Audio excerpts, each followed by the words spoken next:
Praise the Lord, good morning again. एक और सुबह है जो प्रभु ने दी है, दिल की गहराई से धन्यवाद करें। तारीफ तो उसी की है जो तारीफ की योग्य है। आज 12वां अध्याय पढ़ेंगे हम। ये है पहला राजा की पुस्तक और 12 अध्याय। इज़राइल राज्य का 2 भाग हो जाना। क्यों ऐसा हो रहा है, क्या कारण है? राजा सुलेमान ने चैप्टर 8 में जो है भविष्यवाणी प्रार्थना की थी, भविष्यवाणी की तरह, जब तेरे लोग तितर बितर हो जाएं, जब वो तेरे विरुद्ध हो जाएं, जब पाप करें, अगर वो चले जाएं तो क्या होगा। तो उनकी प्रार्थना को तो सुनना।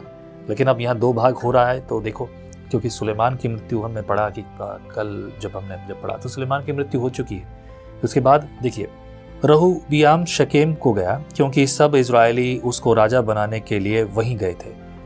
जब नबात के पुत्र योराबाम ने यह सुना कि जो अब तक मिस्र में नहीं था, क्योंकि यारोबाम सुलेमान राजा के डर के मारे भागकर मिस्र में रहता था, अतः लोगों ने उसको बुलवा भेजा।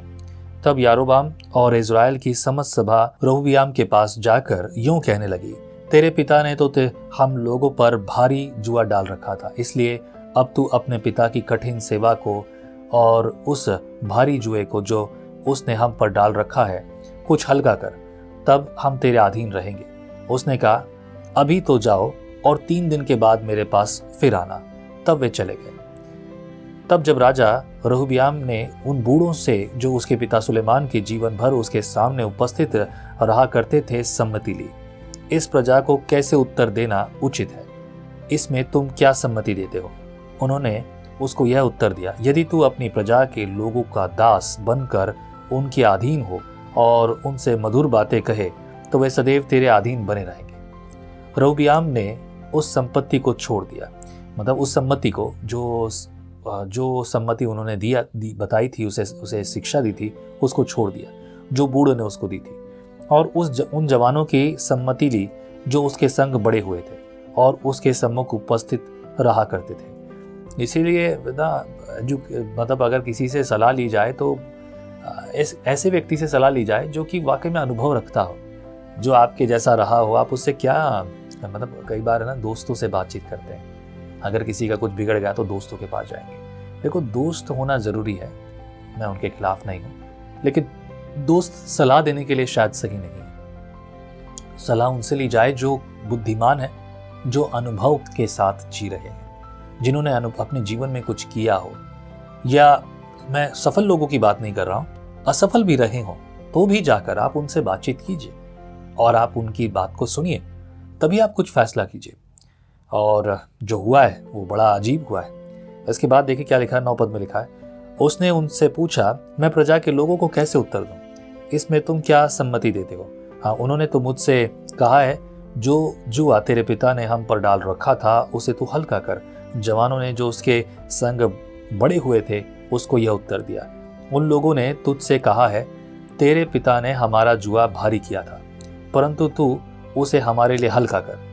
तू उनसे यूं कहना, मेरी छंगुलियां मेरे पिता की कमर से भी मोटी है। मेरे पिता ने तुम पर जो भारी जुआ रखा था उसे मैं और भी भारी करूंगा। मेरा पिता तो तुमको कोड़ों से ताड़ना देता था, परंतु मैं बिच्छुओं से दूंगा। 3रे दिन राजा ने ठहराया था कि 3रे दिन मेरे पास फिर आना। वैसे ही यारोबाम और समस्त प्रजागण रहूबियाम के पास उपस्थित हुए। तब राजा ने प्रजा से कड़ी बातें की और बूढ़ों की दी हुई सम्मति को छोड़कर जवानों की सम्मति के अनुसार उनसे कहा, मेरे पिता ने तो तुम्हारा जुआ भारी कर दिया, परंतु मैं उसे और भी भारी कर दूंगा। मेरे पिता ने तो कोड़ों से तुमको ताड़ना दी, परंतु मैं तुमको बिच्छुओं से ताड़ना दूंगा। इस प्रकार राजा ने प्रजा की बात नहीं मानी। इसका कारण यह है कि जो वचन यहोवा ने शीलोवासी अय्या के द्वारा नबात के पुत्र यारोबाम से कहा था, उसको पूरा करने के लिए उसने ऐसा ही ठहराया था। जब समस्त इज़राइल ने देखा कि राजा हमारी नहीं सुनता, तो वे बोले, दाऊद के साथ हमारा क्या अंश? हमारा तो यीशे के पुत्र में कोई भाग नहीं। अभी देखिए, यह यीशे मतलब दाऊद के पिता की बात हो रही है। यीशे के और मतलब कोई भाग नहीं रहा, खत्म हो गया, हमारे साथ तो कोई रिश्ता नहीं रहा। जो अभी तक चल रहा था, अच्छा था, सब कुछ था, लेकिन अब तो इसने सब कुछ हद कर दी है, पूरी तरह से हद हो गई है। लेकिन हद के पीछे जिम्मेदार तो हम ही हैं। प्रभु का वचन यूं ही नहीं कहता कि मनुष्य अपनी अभिलाषा में पढ़कर परीक्षा में पढ़ता है। एक भारी बात है कि नहीं है। 17 पद में, अतः इज़राइल अपने अपने डेरे को चल दिए गए और जितने जितने इज़राइली यहूदा के नगरों में बसे हुए थे उन सब पर रहूबियाम राज्य करता रहा। तब राजा रहूबियाम ने अदोराम को, जो सब बेगारों पर अधिकारी था, भेज दिया और सब इज़राइलियों ने उस पर पथरवाह किया और वह मर गया। तब रहूबियाम फुर्ती से अपने रथ पर चढ़कर यरूशलेम को भाग गया। इस प्रकार इज़राइल दाऊद के घराने से फिर लौट गया और आज तक फिरा हुआ है।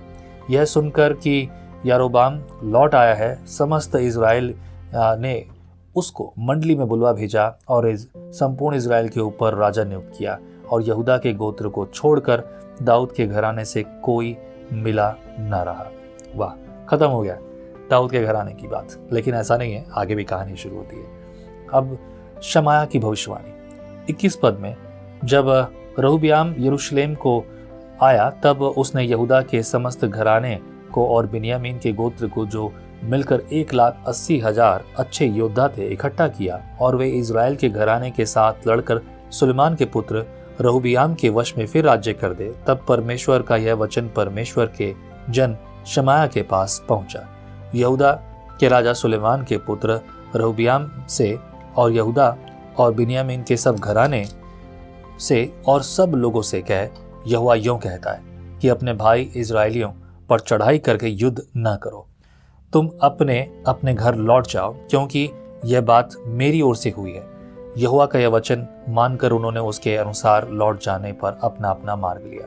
बहुत खूबसूरत बात है ना। परमेश्वर नहीं चाहता कि भाई भाई का कत्ल करे, और जो भी घटना घटी थी वो अच्छी नहीं थी, लेकिन परिणाम तो कुछ ऐसे ही होने थे। और परमेश्वर ने, देखिए यहाँ पर कुछ बातें परमेश्वर होने दे रहा है, लेकिन कुछ बातों को रोका। यहाँ पर जिस प्रभु के दास के बारे में बात हो रही है, ये एक भविष्यवक्ता है, लेकिन इस भविष्यवक्ता के बारे में आप कितने जानते हैं? बहुतों ने तो शायद ये नाम आज ही सुना होगा। ऐसे बहुत सारे भविष्यवक्ता हैं जिन्हें परमेश्वर ने इस्तेमाल किया, लेकिन बस उतना ही, राइट? और भी किया है तो शायद उसका वर्णन बाइबल में नहीं है। Let me tell you one thing, there are small profit and big profits.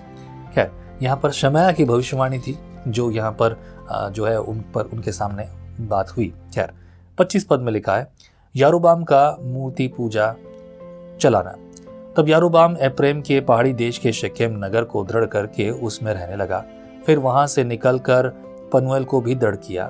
तब यारोबाम सोचने लगा, अब राज्य दाऊद के घराने को का हो जाएगा। यदि प्रजा के लोग अब यरूशलेम में बलि करने को आ जाएं, तो उनका मन अपने स्वामी यहूदा के राजा रहूबियाम की ओर फिरेगा और वे मुझे घात करके यहूदा का राजा रहूबियाम का हो जाएंगे। अतः राजा ने सम्मति लेकर सोने के 2 बछड़े बनाए और लोगों ने कहा, यरूशलेम को जाना तुम्हारी शक्ति से बाहर है, इसलिए हे इज़राइल, अपने देवताओं को देखो और तुम्हें मिस्र देश से निकाल लाए। और उसने एक बछड़े को बेतेल और दूसरे को दान में स्थापित किया। और यह बात पाप का कारण हुई, क्योंकि लोग उनमें से एक के सामने दंडवत करने को दान तक जाने लगे। और उसने ऊंचे स्थानों के भवन बनाए और सब प्रकार के लोगों में से जो लेवी वंशी न थे याजक ठहराए। मतलब यारोबाम ने क्या किया है, यहाँ पर 2 अलग अलग मंदिर बनाए, अलग अलग वेदी बनाई और वहाँ पर सोने के 2 बछड़े बनाए और उनको कहा कि देखो ये तुम्हें निकाल के लाया, और इज़राइल को वो उनके पीछे चला रहा। हालांकि ये काम कुछ समय का नहीं है, ये लंबे समय तक चला होगा, जब लोग धीरे धीरे उनकी तरफ फिर गए, क्योंकि लोगों को तो कोई चाहिए जिसकी वो आराधना करें। और लोग यरूशलेम जाने से कतराने लगे, और उसकी ये चाल थी, ये राजनीतिक प्रेरणा थी जो बहुत उल्टी पड़ने वाली थी। फिर देखिए 32 पद में, बेतेल की पूजा दंडनीय। फिर यारोबाम ने 8वें महीने के 15वें दिन यहूदा के पर्व के समान एक पर्व ठहरा दिया। मतलब खुद ही योजना बना रहा है उसने, अपने ही तरीके से। जो लेवी गोत्र के नहीं थे उनको जो है, मतलब उनके हिसाब से जो ब्राह्मण नहीं थे, या मतलब जो वहाँ पर पूजा कराने वाले, आराधना कराने वाले और मंदिर की देखभाल कराने वाले गोत्र के नहीं थे, उनको ठहराया। और अब यहाँ पर यही विधियाँ बना रहा है, यही पर्व ठहरा रहा है। क्या ठहराया? उसके बाद लिखा है, पर्व ठहरा दिया और वेदी पर बलि चढ़ाने लगा। इस रीति उसने बेतेल में अपने बनाए हुए बछड़ों के लिए वेदी पर बलि किया और अपने बनाए हुए ऊंचे स्थानों याजकों को बेतेल में ठहरा दिया। अभी ये एक चीज़ आपको समझ में आ रही है? ऐसे कई सारे देवी देवता या फिर कोई ऐसे स्थान या मंदिर, ऐसी चीज़ें जो है ना, अक्सर बनाने का कारण जो है राजनीतिक प्रेरणा है। इसका फ़ायदा सिर्फ ये था, इसकी योजना सिर्फ ये थी, जैसे उसने सोचा कि अगर ये लोग वहाँ गए तो क्या होगा। हालांकि इसके पीछे कारण और भी रहे, मैं कहूँगा क्या थोड़ा सा आगे पढ़ेंगे ताकि आप समय पर देखें इसे। आगे आपको ये सब कुछ सीखने को मिलेगा। 33 पद में लिखा है, जिस महीने की उसने अपने मन में कल्पना की थी, अर्थात 8वें महीने के 15वें दिन को वह बेतेल में अपनी बनाई हुई वेदी के पास चढ़ गया। उसने इजरायलियों के लिए एक पर्व ठहरा दिया और धूप जलाने को वेदी के पास चढ़ गया। 13 अध्याय में देखेंगे उसके बाद होता क्या है, यानी कि कल। प्रभु आपको प्रेरित करे मेरे प्रियो। आई बिलीव जब आप ये सीख रहे हैं तो आपको ये सब बातें बहुत प्रेरित कर रही होंगी, सिखा रही होंगी। मैंने शुरू में ही कहा था, राजाओं की कहानी जब आ रही है ना, तो राजाओं की अपनी बुद्धि है, अपने विचार हैं। वो राजा जिसे परमेश्वर यहोवा ने चुना। यहाँ पर शाऊल को परमेश्वर ने नहीं चुना था। ओके, शाऊल की एक अलग कहानी है, मैं नहीं कह रहा हूँ कि वो चुना हुआ नहीं है, वो बात अलग है। लेकिन दाऊद को स्पेशली परमेश्वर ने चुना। उसके बाद यहाँ पर परमेश्वर ने किसको, राजा सुलेमान को भी चुना और उसको स्थापित किया। खैर, लेकिन अब राजाओं भाइयों में और आपस में जो है चर्चा चल रही है। जो राजा बनाए जा रहे हैं, लोग खींचतान कर रहे हैं, जिसे यहोवा ने नहीं बनाया, उनके परिणाम आप देख रहे हो। तो राजाओं की कहानी है, चलती जाएगी, मिलकर बात करेंगे। प्रभु सिखाए, मेरे परमेश्वर हमें बुद्धि दे, ज्ञान दे, हम अपनी मर्जी से अपने आप को स्थापित करने वाले ना हो। और प्रभु हर बात में प्रभु हमारे मन में धीरज दे, तेरी बात को सुनने के लिए, तेरे वचन को सुनने के लिए, ताकि हम धीरज के साथ, सच्चाई के साथ तेरे पीछे चलें, तेरी मर्जी में चलें, गलत बातों से दूर रहें, वो करें जो तू चाहता है। तेरी मर्जी से दे पूरी हो। सारा आदर महिमा जलाल तुझे देते, प्रार्थना प्रभु यीशु के नाम से मांगते, सुन और कबूल कर पिता, आमीन। प्रभु आपको बहुत बरकत दे। फिर से मुलाकात होगी। संगति करते रहें रोज विजनरी रेडियो एंड टीवी पर। जय मसीह की। परमेश्वर का वचन जीवन देने वाली रोटी है। आओ हम इस जीवन देने वाली रोटी का और मजा लें विजनरी टीवी पर। हम हमेशा सोचते हैं कि शायद मैं भी बाइबल कॉलेज जाकर बाइबल को अच्छे से सीखता, पर अब आपके लिए है visionary TV, deep Hindi Bible study के लिए।